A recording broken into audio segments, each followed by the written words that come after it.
안녕하세요. 하루 필수 말씀 충전 하필 큐티 조정환입니다. 오늘 함께 나눌 하나님 말씀은 빌립보서 4장 10절에서 23절까지 말씀입니다. 내가 주 안에서 크게 기뻐함은 너희가 나를 생각하던 것이 이제 다시 싹이 남이니 너희가 또한 이를 위하여 생각은 하였으나 기회가 없었느니라.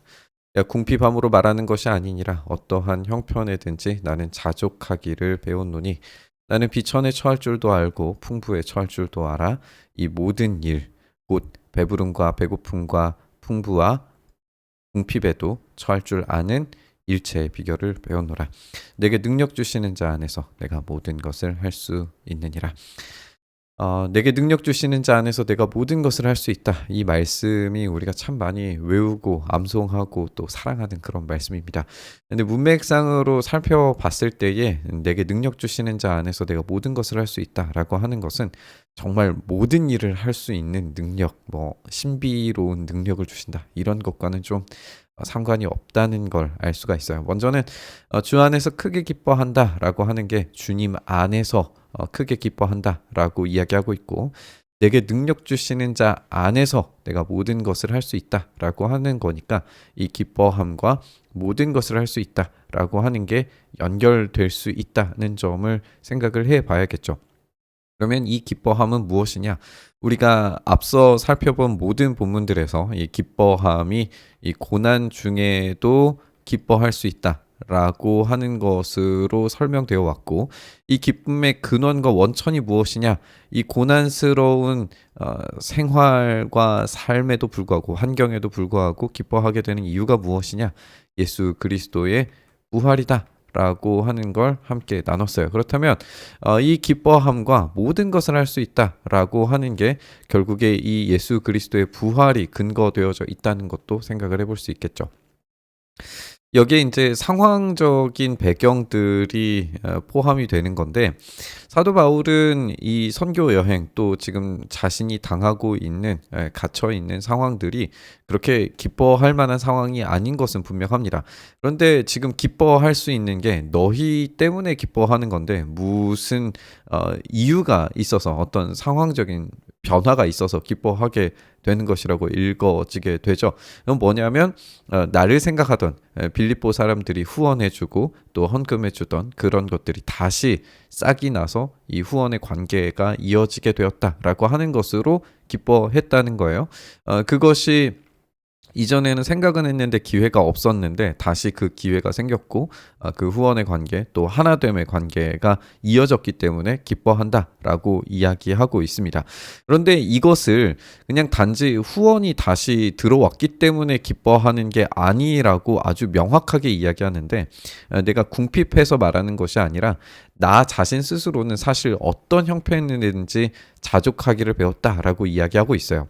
여기에 자족한다라고 하는 것은 스스로 충분하고 자신의 의지와 힘으로 환경의 힘에 저항할 수 있다라고 하는 어떤 스토아 학파의 개념을 우리가 좀 참고할 필요가 있어요. 스스로 모든 것들을 다 해결할 수 있어요. 그러니까 이 후원이 매우 중요한 기쁨의 근거가 될 수 없다는 거죠. 다만 여기에서 기뻐하는 이유는 그러면 뭐냐면 이 모든 상황과 환경에도 불구하고 하나 된 마음으로 하나 된 이 예수 그리스도의 영광으로, 부활에 대한 소망으로 연결이 되어서 같이 이 일을 할 수 있게 되었다라고 하는 데에서 큰 기쁨을 누린다는 걸 다시 아주 강력하게 강조하고 있다는 겁니다. 사도 바울 자체는 비천에 처할 줄도 알고 풍부에 처할 줄도 알아서 모든 일, 배부름과 배고픔과 풍부와 궁핍에 또 처할 줄 아는 일체의 비결을 배웠다라고 이야기하고 있어요. 이 배움이 얼마나 큰 우여곡절을 겪어야 했는지를 생각을 해봤을 때 이 배움이 얼마나 큰 성장을 이루어 가는가 또 생각을 해보게 되는 것 같습니다. 주님 안에서 굳게 서라 했을 때의 이 성숙을 배웠다라고 이야기했었는데, 오늘 이 본문에서도 이 배웠다라고 하는 것에서, 그리고 이 가난과 풍부의 어떠한 상황에서도 처할 줄 아는 이 성숙을 경험하고 있다. 이것이 결국에는 성화의 과정 가운데 자연스럽게 등장하는 거다라고 이야기할 수 있겠죠. 이 모든 것들이 다 결합이 되어서 내게 능력 주시는 자 안에서, 주님 안에서 모든 것을 할 수 있다. 기뻐함, 그 성숙함, 성화, 배움의 굳게 섬, 이런 모든 것들이 다 여기에 포함되어져 있는 말이라고 할 수 있을 겁니다. 그러나 너희가 내 괴로움에 함께 참여하였으니 잘하였도다. 빌립보 사람들아, 너희도 알거니와 복음의 시초에 내가 마게도냐를 떠날 때에 주고받은 내 일에 참여한 교회가 너희 외에 아무도 없었느니라. 데살로니가에 있을 때에도 너희가 한 번뿐 아니라 두 번이나 나의 쓸 것을 보내었었다. 이전에 어떤 연결됨이 있었는지에 대해 이야기하고 있죠. 이 연결됨으로 인하여서 굉장히 큰 도움을 받았었고 그 도움을 기억하고 감사하고 기뻐했습니다. 그리고 이 기억하고 감사하고 기뻐했던 것이 다시 이어지기 때문에 더욱더 기뻐한다라고 이야기하겠죠. 이전에 우리가 4장 초반에 어제 읽은 본문에서도 이 유오디게아와 순두개가 같이 합력하여서 하나님 나라를 위해 일했다라고 하는 점을 이야기했으니까 지금 이 도움이 어떠한 것이었는가를 좀 우리가 생각을 해볼 수 있겠죠. 내가 선물을 구함이 아니오 오직 너희에게 유익하도록 풍성한 열매를 구함이라. 내게는 모든 것이 있고 또 풍부한지라. 에바브로디도 편해 너희가 준 것을 받음으로 내가 풍족하니 이는 받으실 만한 향기로운 제물이요 하나님을 기쁘시게 한 것이라. 나의 하나님이 그리스도 예수 안에서 영광 가운데 그 풍성한 대로 너희의 쓸 것을 채우시리라. 이 서로에게 관대하게 베풀고 또 서로에게 권면하고 이 긴밀한 연결, 그리고 하나됨, 이게 얼마나 크게 강조되고 있는지를 계속 우리가 살펴보고 있어요. 연결됨, 하나됨, 이것이 하나님께서 받으실 만한 향기로운 제물로 올려지고 있다는 겁니다. 서로의 쓸 것이 이렇게 통용되는 것을 우리가 생각을 해봐야 돼요. 우리는 사도행전에서 땅을 가진 자들이 그것을 팔아서 또 가난한 자들에게 나누고 서로가 먹을 것을 나누고 또 서로 상통함으로써 교회가 어떻게 세워져 갔는지를 봤어요. 그러면 이제 사도 바울의 교회의 나눔이 어떤 방식으로 확장되는지를 살펴볼 수 있는데, 그것은 이전에 예루살렘이라고 하는 좁은 지역에서 나누어지던 것들이 이제는 전 세계의 교회로 확장되고 있다는 걸 알 수가 있어요. 그래서 지금 사도 바울이 있는 그 자리와 빌립보 교회, 지금 로마일 가능성도 있고 여러 가지 가능성들을 우리가 추측해 볼 수 있지만, 어쨌든 이 빌립보 교회에서 사용되는 것들이 나누어져서 지금 사도 바울이 있는 곳에 나누어졌고, 이전에 사도 바울의 했던 일이 뭐냐면 고린도에서 연보를 받아서 예루살렘 교회에 나누게 되는 이런 일들이 있었죠. 그러니까 서로 어려운 교회들을 나누고 상통하고 이런 하나됨, 연결됨을 통하여서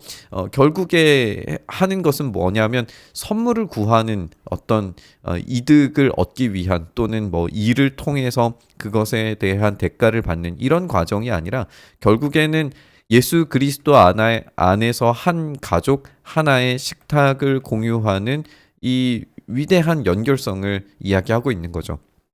이 식탁의 공유가 어디에서 가장 영광스럽게 드러났는가 생각하면 예수님의 마지막 식탁이잖아요. 그 마지막 식탁에서 생명을 우리에게 주셨고 그 생명을 나누도록 하셨고, 그 이야기가 예루살렘 교회에 연결되었고 그것이 전 세계의 교회에 연결되어져 있으니까 이 식탁이 어떻게 공유되는가가 얼마나 중요한 의미를 담고 있는가를 우리가 생각을 해볼 수 있을 거예요.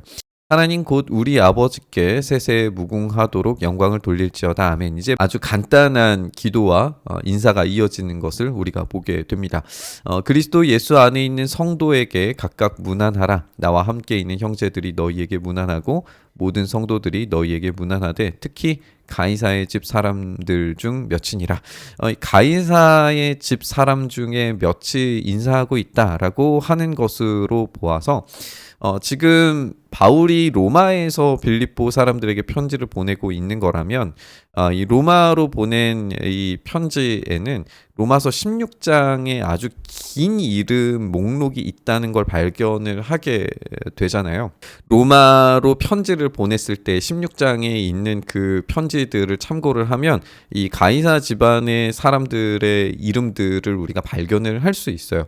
아리스토블루스라든지 나르키수스 같은 이 사람들의 이름을 확인하게 되는데 클라우디우스 황제 집안과 관련이 있다라고 생각이 되어집니다. 그러니까 이런 이름들은 분명히 가이사의 집 사람들 또 이런 로마서 우리 16장 이야기 했을 때 정말 다양한 인물들의 이야기 또 종들과 또 헤롯 가문의 사람들과 이런 사람들의 이야기들을 우리가 알고 있기 때문에 이 사람들이 지금 빌립보 교회에 인사한다라고 하는 건 로마 시민권자로서 얻는 이 혜택에 대해서 계속 이야기해오고 강조해왔었잖아요.